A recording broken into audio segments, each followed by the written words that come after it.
nothing you do works. Whether you talk more, talk less, act for nothing, be small, don't exist, exist only when they want, be what they want, try to read their mind, be everything, be nothing, do everything, make their life easy, succeed, but don't succeed too much so they don't feel threatened. No matter what, no matter if you do none of those things, all of those things, it's still never enough. Do you ever find yourself going back and forth between the sense of, I'm competent, I can do that, yeah, I can definitely do that, and then feeling, I'm not enough? So if you are, pay attention. So we want this sort of simple image of someone who's been through a narcissistic relationship, right? That you're a survivor, but you sort of in bad shape, right? The fallout of narcissistic abuse means that we focus on the not feeling enough, the confusion, the getting stuck in relationships that are not good for us, the blaming ourselves. Basically, we focus on this idea of a survivor sort of shrunken and self-doubting and this sort of low self-esteem version. But it's just not that simple. It's not that linear. Many, I'd say even most survivors, actually have a good handle, a good grasp of their competence, their skill sets, their strengths, what they can do. You may feel confident at something job-related. You may know that you're one hell of a cook. You may know a lot about something. You may have completed a higher education. You may be really good with your hands. You can fix or build anything, whatever. And it's almost a fact that you know, yep, I'm a great nurse. I've been doing it a long time. Yeah, I know exactly how to do my job, whatever it is. But what's interesting is that coexists next to this sort of psychological hollowing out. You feel incompetent in your relationship. You feel isolated or lonely or crazy or destabilized or hurt. Some of it may be negative emotions like sadness or worry. Some of it may be you thinking, what the hell is wrong with me? And so you go back and forth. Competent, not competent, competent, incompetent, right? So you start to feel like you're living in two versions of you. Now, I've spoken about this on this channel before, that you live in these worlds of this idea of actually feeling like a normal, well enough put together person in your adult life, your job, your friends, your pet, your routine, and then you go and visit your family of origin, and it sort of feels like kryptonite, right? And now you find yourself anxious and people-pleasing, and you're that self-doubting kid again. It doesn't have to be that extreme, or even require you going back to a narcissistic space again. Just getting even a passing text, or even a passing memory, can leave you going from a day where you were making big decisions at work and getting things done or helping people with difficult problems to feeling really small and wondering like, am I even a lovable or even a likable person? So here's the thing. Many survivors of narcissistic relationships are overachievers and go way above and beyond. The overcompensation was a way to be loved at that time. And it tends to follow, right? A person through life. Even if the narcissistic people really aren't even witnessing your life anymore, you're still doing that overcompensation. Overachieving then becomes a safety behavior. You do way more than you need to do. And then you are confident, at least ostensibly, that what you did was done correctly, maybe even done well. That you have the mastery of the topic or the job, or you have everything organized to within an inch of its life, and know that you can find anything that you need and everything's been triple checked. And only then can you relax a little bit, because you may feel a little more secure in that space. Practical stuff can feel, and practical stuff we get done can feel like a place to hang our hats, because when we have to deal with the emotions, how we feel, for that overcompensation, that's overwhelming. Now remember that the way narcissism works is that the other people around the narcissistic person all get infected by the narcissistic person's insecurity. And that happens sort of simplistically by the narcissistic person having to dominate and control and compete and win. So if we are small or perceived as weak, or we don't push back or speak back or clap back, then they're good with that. And if we do succeed in our lives in any way, narcissistic people will find a way to make us feel small again. They will make fun of us. They'll make fun of what we do. They'll trivialize it. They'll tell us that what we did was not that hard, that they did as much as us and more with no support, that they can get done more in one day than we do in a month, that it's easier now to do the things that we do, but they did it the real way. For a kid, this dynamic is lethal because a child is never really going to attempt, and really can't, attempt to directly compete with a parent, and in fact may feel guilty.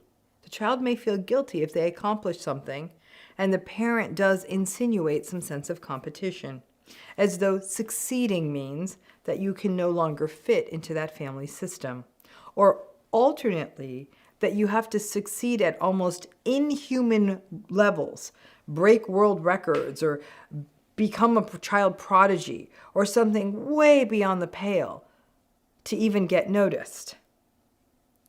The hyper-competence of survivors means that there's a fact there. You get to know that, like, you are good at something, but there's always this nagging voice that's just under the surface.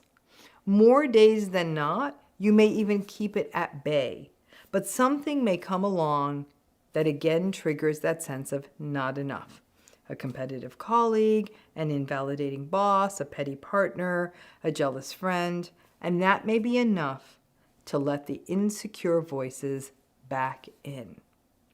And then, of course, there is how we talk to ourselves. It's not so simple that we're able to say, I'm good at this. I'm a good person. Of course, I'm not only good at this, I'm a good person. Nope, it's, oh, I know this won't go well, or I'm prepared if this doesn't go well, or even I know how to do this, but maybe I shouldn't try this. Now, for those of you who read my book, it's that damn purple dress moment, right? Why do we do that? Safety. It's better to be in control and protect ourselves. Don't try, don't fail. Don't face the existential hole of what that means when you are in a narcissistic family system or relationship. And then we don't try, and heaven forbid we succeed, because then we would invite the wrath or the rejection of the narcissistic person because now we're better than them. It sounds like us putting ourselves down when we're like, oh, maybe I shouldn't do this, or maybe I can't do this. But really, it's us exerting some safety. And part of healing is to hear that voice that tries to stop us and talk it down. Say, thanks, voice. I know you want to keep me safe, but it will be okay. Sabrina Zohar and I recently had a conversation, and she said, once you face the biggest fear of any of these relationships, for example, going no contact, and nothing really terrible happens, and it's fine and life keeps going, it starts unfolding from there. Our nervous systems hold our child selves and fears that we needed to keep safe. Our adult selves, though, are now in the house, right? And they can do that for us. We will be fine without the narcissistic person and without these protective voices that criticize us. And we can instead say, I got this. Our 8-year-old selves couldn't do it, but our 38, 48, and 58-year-old selves can. It can all feel a bit dissociated, right? To feel self-possessed of your competent self, but also struggle with that sense of, I can't do this. What's wrong with me? Maybe it's my fault. I'm not enough. I'm not lovable. That self. That self often comes out at times of stress and situations that are reminders or realities, like the narcissistic person getting up in our face, that set us back. So we do possess two worlds, at least two worlds and two selves. But one thing we know is integration of all of ourselves is always healthiest. So let that competent self step in and have the back of your more self-doubting self, and let that competent self run the show at those times. It isn't easy, and it can often take a while to get to a place that feels more stable and safe and validated and seen. That may mean trauma-informed therapy, techniques that you might do, breathing or anything like that to engage in to ground yourselves, validating voices in our lives, and most likely a combination of all of the above. When the competent self and the other more vulnerable parts of us don't get integrated, we can feel very buffeted by the world and by these narcissistic relationships. So bring them together. Let the competent self feel and let it be with emotion. Let that vulnerable self be cared for by you that is competent and badass. And while it sucks that we have gone through these narcissistic relationships, I am pretty sure that you are very good at whatever it is that you are very good at, because it was your only way to feel safe. You don't have to overdo it. You don't have to overachieve. And for the vast majority of survivors, your B game is more than enough. Is the thing that is holding you back from leaving your narcissistic relationship the idea that the narcissistic person is actually a little better now, thanks to all the agony and attempts to make it better that you tried to do in the relationship? And now if you end it and they met someone new, and of course they're narcissistic, they're going to meet someone new, that the new person will get the better version of them and it will work out, or the new person will be able to figure it out better than you did and be enough? Is the thing that was a struggle in the relationship the looming threat that there was someone else out there that they would replace you with? A chronic sense of triangulation in the relationship. Maybe they were a cheater. Maybe they weren't a cheater. But there always seemed to be some kind of shady circumstance on the perimeter. They'd stay a little too late at work. There's a name that kept kind of floating into conversation. A person that you'd notice them commenting a bit too much about on social media. Is the thing in the relationship that maybe your own relationship with them started from a tricky spot? They were half in and half out with someone and it all had a bit of a triangle feel. And you were ultimately the one chosen. They didn't choose that other people, they chose you. And that may have also played on old wounds for you. So the whole original setup of the relationship is this sense that the narcissistic person would do the same kind of shift again when something better comes around. So that sense of replaceability, just like you once replaced someone, is always sort of hanging out there. Is the thing that in your relationship that you were often compared to other people? If it was a narcissistic, intimate relationship, being compared to people they work with, or their exes, or a random person you see on vacation, or a person they see on TV. If it was a parent, were you compared to siblings, cousins, strangers, neighbors? And typically, these comparisons are unfavorable. Things like, oh, I'm looking at her, she got into shape really quick after having their kids, wow. Or, he's already bought and sold 2 businesses and they're doing really well. Or, well, her daughter bought her parents a house right near them. Or even when you were a kid, it might be things like, oh, your cousin is so good at ballet. And she's also so careful with what she eats, so that's why she can do that. Or that you just heard the phrase, why can't you be more like blank? So this stuff happens in narcissistic relationships all the time. There is often this lurking sense of replacement around the corner. And there are 2 pieces to this: the narcissistic part and how it plays on our core wounds. Let's just get the whole narcissistic part out of the way.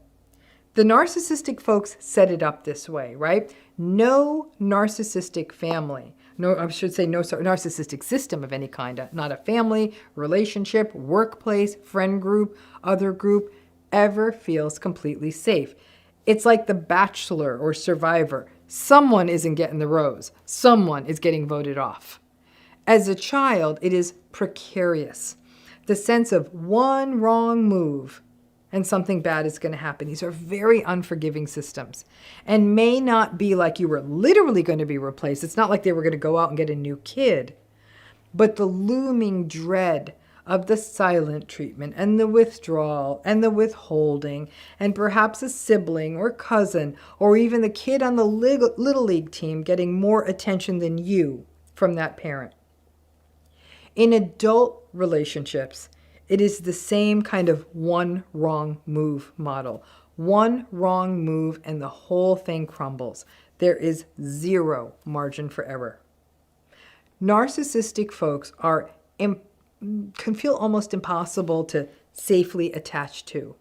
I often liken them to like a slimy buoy in the water that you desperately are trying to hang on to so you don't drown, but all that slimy algae seaweed stuff makes it exhausting because you keep slipping off if you try to hold on to them for any period of time.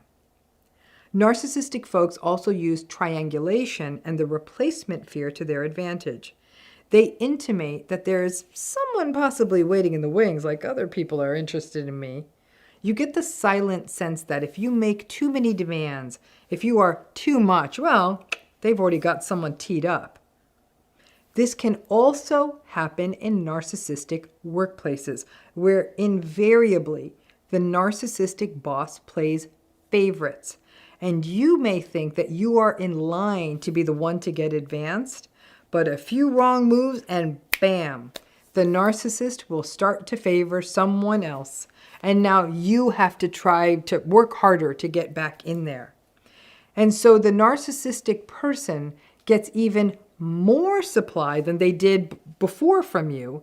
And all of this is why the sad truth of the narcissistic relationship is that the only way it works is if you are sort of indifferent to them. And we all know indifference is the opposite of love. And frankly, indifference may feel worse than hate. It is sort of a slow, apathetic death to have to be indifferent to someone that you once cared for. We are toy soldiers in a toy box, chess pieces on a board, fantasy football players to the narcissistic person, replaceable and moved around according to strategy and advantage. That is replacement on their side. Supply is supply, folks, and new supply often feels better. I mean, when you get a new sweater or something, it feels nice. And then throw into there the bonus that they get that if you start feeling that replacement fear come up and you try harder to make the relationship work, now their whole replacement dangling, ooh, you could be replaced, is now getting them more validated and more supplied and more emboldened than before. Okay, so that's them. Short answer, narcissistic people are going to do this. And since their empathy is so low, even the narcissistic parent will do stupid things like compare their child to other children. To do that benefits the parent. It does not benefit the child. And frankly, it really doesn't benefit the parent because it does mess up their child. But I don't think a narcissistic parent is paying attention to that. But what about us? What is happening to us in these replacement situations? And this is where I talk about the replacement neurosis. This can often be an old wound related to abandonment, to narcissistic parents who did this comparison stuff to you and left you wondering if they may actually move your cousin in and you out if you didn't do better in school. Or even just that sort of ephemeral floating sense that narcissistic parents are able to generate that you could just be replaced.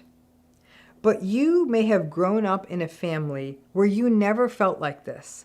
And this replacement thing didn't start there and instead was cultivated in your adult relationship. And there can be nuance about it, not just the fear you would be replaced, which actually was not neurotic, but based on the idea that you were told regularly that they can do better than you, or that the replacement of you that was coming would somehow be better. And that often comes from being told in this relationship that you are not good or you are not enough. Replacement can also connect to the issue of feeling chosen or not chosen. The narcissistic relationship plays on both of these things. There is the piece of feeling chosen because of the love bombing, especially when there may have been another rival for their affections, and being chosen can often feel corrective, unfortunately, especially for folks who have had a narcissistic parent. It's often a way that we get pulled into narcissistic relationships. That being chosen piece is so powerful. There is also the piece about no longer being chosen, which also plays into these core wounds. And all of this culminates into this sense of replaceability. And frankly, during the love bombing phase, they may literally say the words to you that you are irreplaceable. But hollow words are the language of all narcissistic relationships. Because narcissistic people are so objectifying, it fosters this sense of people being things and as such being replaceable. You need a new pair of shoes, you toss the old ones, you get new ones. But people are not replaceable. And while the belief is often fostered in these relationships of replaceability, we can get pulled into this sense of our own replaceability. It can take a while through healing to recognize that none of us are replaceable. We and they may get into new relationships, but we weren't replaced. There is simply someone new in their lives. To think of it as us being replaceable, which the narcissistic people absolutely reinforce that way of thinking, it keeps us in this idea that we are not an individual, unique person. It turns us from being a human, individual human being into being in a role, that they could get a new wife, a new boyfriend, a new partner, a new friend. Those are roles. There is no other you. You can't be replaced. But this fear, not just of replacement, but that the replacement will somehow be better than you or have a better experience, is a chronic fear of the narcissistic relationship. And it can impede healing because the rumination can now stretch out to, what does this new person have that I didn't have? As well as that terrible ruminating, scrolling on social media and looking at their new life with their new source of supply. This can stall or even set back healing and keep you in the terrible loop of wondering and feeling replaced. And perhaps pinging on those core wounds, which can also cascade into abandonment and not being chosen, the sense of not being chosen. This replacement neurosis can magnify the trauma bond and our fears of ending one of these relationships. And many people have remained in narcissistic relationships for years longer because of their fear of replacement. This replacement neurosis can feel very real.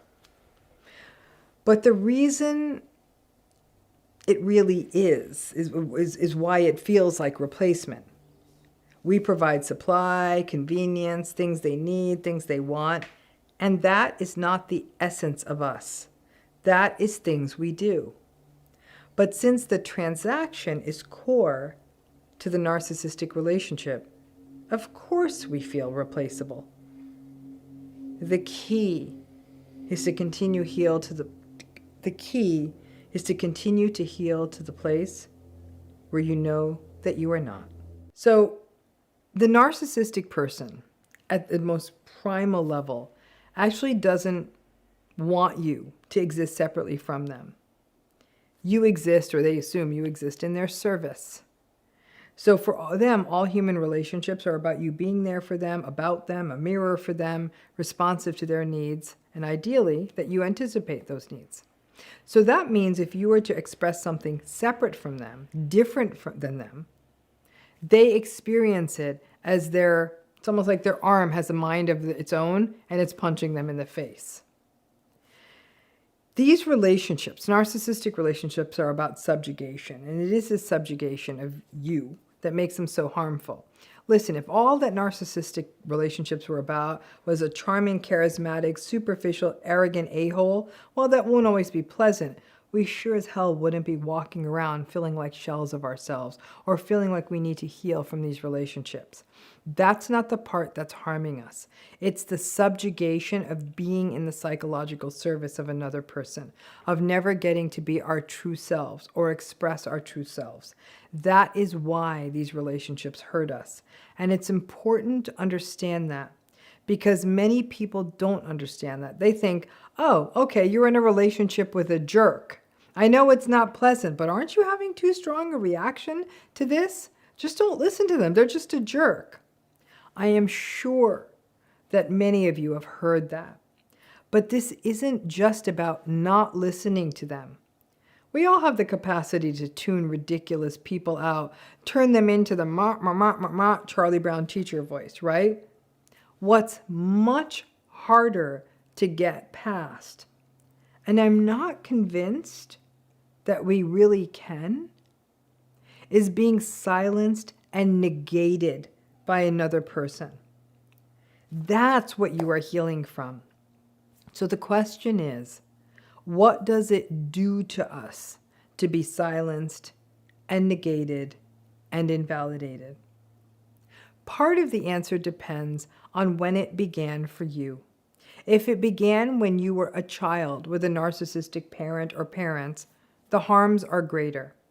Because from the very beginning, the message was, you don't matter.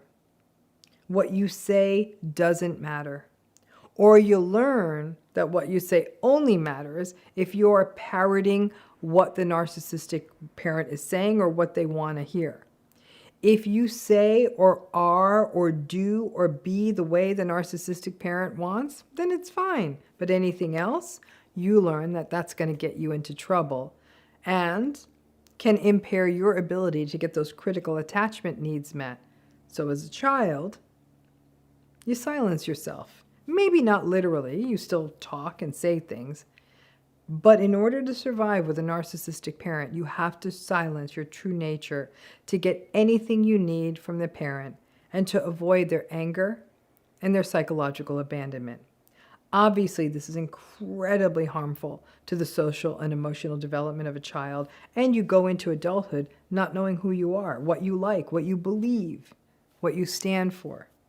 You don't learn how to express your needs or your wants, and you are at tremendous risk of entering adult relationships where you don't do these things. And so the risk is, again, that a silencer in the form of a narcissistic partner or friend or boss will roll up again.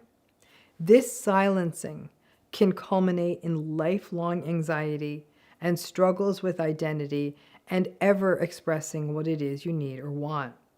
Is healing possible after this? Absolutely, yes. But it takes time and lots of digging and facing old demons, particularly self-blame. When your first time at the silencing rodeo is in adulthood, it's still hard, especially if you love the person, and especially if you were taught things in childhood like being seen and not heard, or falling into socialized roles like passivity. And it doesn't happen overnight. That silencing happens gradually. And over time, your needs and your wants are stripped from you, as is your sense of who you are. To be silenced is a hollowing out and can ultimately result or be associated with a bunch of stuff that isn't good. Sadness and depressed mood, irritability, anxiety, purposelessness, hopelessness, helplessness, loneliness, lack of trust in other people.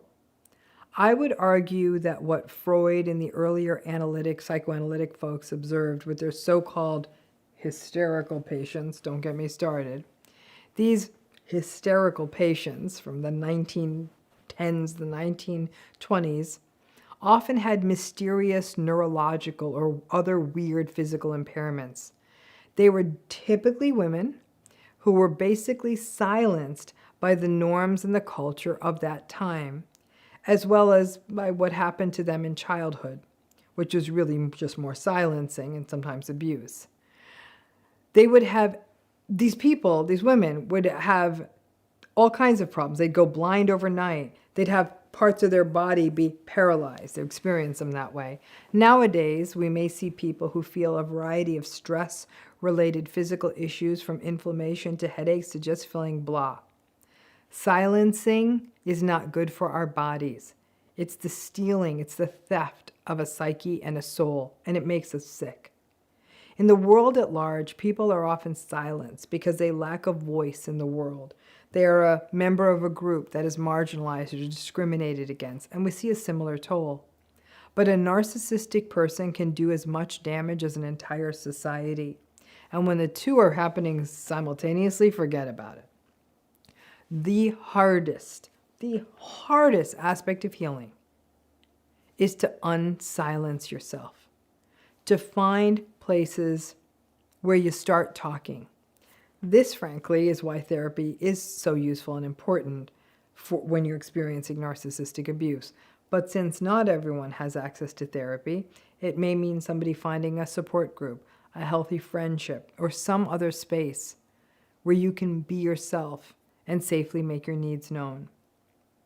As I thought about this video, I had thought about a woman I had known for a very long time, was silenced in childhood by a narcissistic parent, silenced in adulthood by a handful of narcissistic relationships, and then a long-term narcissistic marriage, silenced by siblings, silenced by extended family, and sadly, even silenced by at least one of her adult children.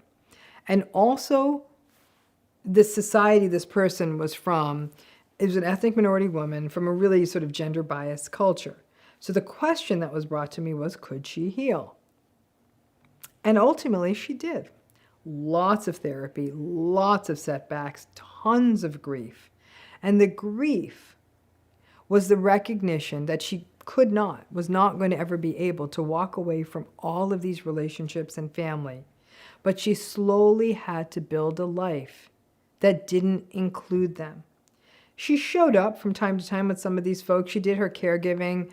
She showed up at some family events. She listened to them, whatever they were yammering on about, but never talked about herself to them. But through therapy and building up other relationships, she did slowly come into the recognition that she had a voice. The grief was about the fact that these people who were supposed to be her family, like her siblings, parents, spouse, would never hear it and were content for her to remain silent. She said that in the long term, she was much happier now than she was aware. Now that she was aware that she'd been silenced, she found places where she wasn't silenced and recognized that this grief may not ever fully lift about the family stuff. And she just recognizes that sometimes you're dealt a bum hand. To me, that was progress. She also said, what was interesting to me is that she said her health improved upon understanding who the silencers were in her world and recognizing that it was about them silencing and not about her not mattering. And then she said she actually ended up starting to take better care of her health and all of that. Narcissistic relationships aren't just about lies, betrayal, manipulation, gaslighting, and invalidation. They are about having your true self silenced, and all those tactics are part of that. And that doesn't happen without it taking a toll. Your true self is a funny thing. It wants to get out. It needs to get out. And if it is thwarted, we get sick. And this is why narcissistic relationships are downright dangerous for our health. And they really are. I've said this before in other videos and shared this in other platforms, is that I have been struck over all the years I've been practicing in this area. The number of my clients that developed illnesses that didn't make sense given their health behaviors, they didn't smoke and things like that, given their family history, it didn't track. But they often were sort of manifestations of a lifetime of being silenced, and that translating into not taking as good care of themselves, not being taken care of exhausting themselves, trying to please unpleasable people, of the stress of the relationship and the chronic wear and tear and toll that was taking on their bodies. Narcissistic relationships are no joke, folks. Yes, I understand a lot of what's out there is people saying, I dated a narcissist and they cheated on me. And I'm not saying that doesn't hurt. But when this is long-term, This isn't just about feeling hurt or angry. This is about a genuine accumulated toll to your health, making changes and shifting how whatever that looks like. Even the example I gave you, it's not like that woman walked away from everyone and everything, but she learned to sort of shift away from this idea that being silenced, even though they were content to do it, didn't mean she didn't matter. She mattered a lot. And the day we realize we matter, even if just to ourselves or a small handful of people, is the day that we start to feel healthier, treat ourselves better, and may actually get our health back. I'm on a bit of a David Kessler tear lately. David's an amazing grief expert and a friend. And I went to one of his lectures recently, and grief is so central to the process of working through healing from narcissistic relationships. So I'm always trying to learn more about it. He said something, though, that stuck in my mind that I think is really worth us sort of analyzing on this channel, which is the mind would rather feel guilty than helpless. Now, this is the core of what so many survivors go through. Remember, David Kessler's work is very focused on the grief following death. But I actually think that this line may apply even more so to people in narcissistic relationships. I'm always struck by how much guilt plays a role and a barrier in the healing process of survivors of narcissistic relationships. When I work with clients, I ask them, and they tell me they feel guilty. I ask them, tell me what it is you think you did wrong. Because really the sense of guilt is predicated on the perception that we did something wrong. We do something wrong, we feel guilty.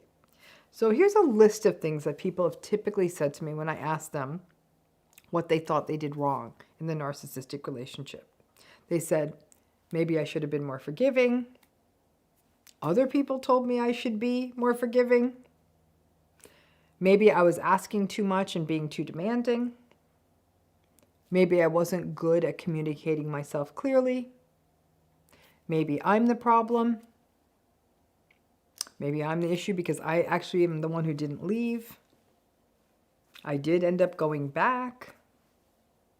I feel bad for leaving. I feel bad for staying. Maybe I didn't try hard enough. Hey, you can go into the comments and share what you felt guilty about in your narcissistic relationship.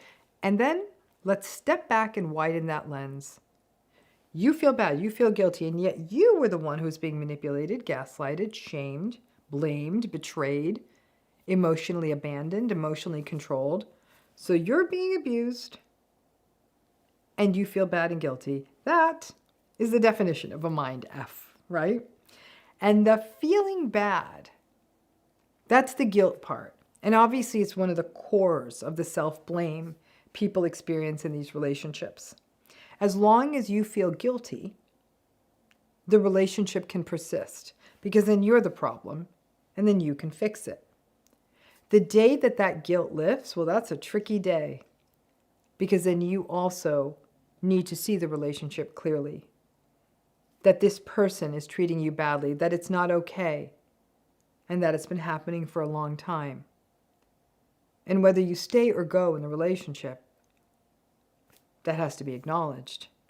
And then that old cognitive dissonance comes in and it's really uncomfortable. Strangely, guilt may be more comfortable than feeling that dissonance. And that takes us to what David said, that guilt may be more comfortable than helplessness. And that word, helplessness, is at the core of our experience of the narcissistic relationship. Nothing you do works. Whether you talk more, talk less, act for nothing, be small, don't exist, exist only when they want, be what they want, try to read their mind, be everything, be nothing, do everything, make their life easy, succeed, but don't succeed too much so they don't feel threatened. No matter what, no matter if you do none of those things, all of those things, it's still never enough because it's not possible, nor is it good for you. No person should be stuck in a position of having to try to please another person and believe that that is love. It's not. That is subjugation. Giving up on yourself so someone else can feel better about themselves, that, again, is subjugation. But feeling helpless, Feeling helpless is awful. It's one of the last stops on the train before depression. It's also a major part of grief. When we think about the grief around someone's death, we may get lost in thoughts about, if only I had driven them myself, if only they didn't skip that doctor's appointment, if only I had spent more time with them, if only, if only. And when someone has passed, David would call all of that if onlying part of the bargaining phase. We can't bring them back. In a narcissistic relationship, all that if only is, if only I didn't say that, if only I had had a different parent, if only I hadn't fallen for the love bombing, if only I had paid attention to my gut, if only I had not picked up their phone that day. Our if onlys are not just about things we wish we hadn't done or said, but they are also about how life could have been different if we didn't have to deal or develop around a relationship like this. And all of that leaves us feeling helpless. Ultimately, we often feel helpless because we can't change our narcissistic relationships. And in many cases, these people with these personalities are people we did or do feel love for, parental love, romantic love, friendship love, or even a sense of loyalty. And we want it to work. And we tried everything. And ultimately, we cannot change them. And that is such a heavy feeling of helplessness, and then more grief. The idea that there is something we can do can feel very affirming. And this is where narcissistic relationships really have us in a catch-22. We feel guilty, despite us being the ones who are abused and harmed, and we feel helpless because there really is nothing we can do to change them. Neither feeling is good, but the guilty part, that's a distortion. The helplessness is more real. Staying in a relationship because you have hope is not a bad thing. Leaving a relationship that isn't working is not a bad thing. Not being able to read someone else's mind is not a bad thing. But coding it as you are the one doing something wrong, that's the part that keeps you stuck, and over time, it makes you sick. The helplessness is honest. You can't change them. And interestingly, the guilt part may delay the grief, which kind of feels good because it's a painful feeling, because you're still doing and doing and doing. But the helplessness, that propels you into grief. Grief is human and normal and a necessary part of letting go and moving forward into your life. It's a universal part of being a human being, and it's not just reserved for death. It's for loss. And even if you stay in the relationship, in a narcissistic relationship, there has been a loss of what you thought the future would be, of your love story, of your narrative, of your hope for what they could be. That's a lot to lose. And so you grieve it. Helplessness is also about humility and recognition of the limits of a situation. And narcissistic relationships are all about limitations and what can be done. Stay or go, there's grief. And so allow it to flow. There is another side, and it won't always feel hard. But remaining in the guilt can keep you from your true, authentic self for years. And the world needs you. Can't have you hiding away from us. There is no worse crossroads than the intersection of grief and helplessness. But maybe the middle road is realistically seeing these relationships for what they are. Instead of helplessness, you get to clarity. Thanks again.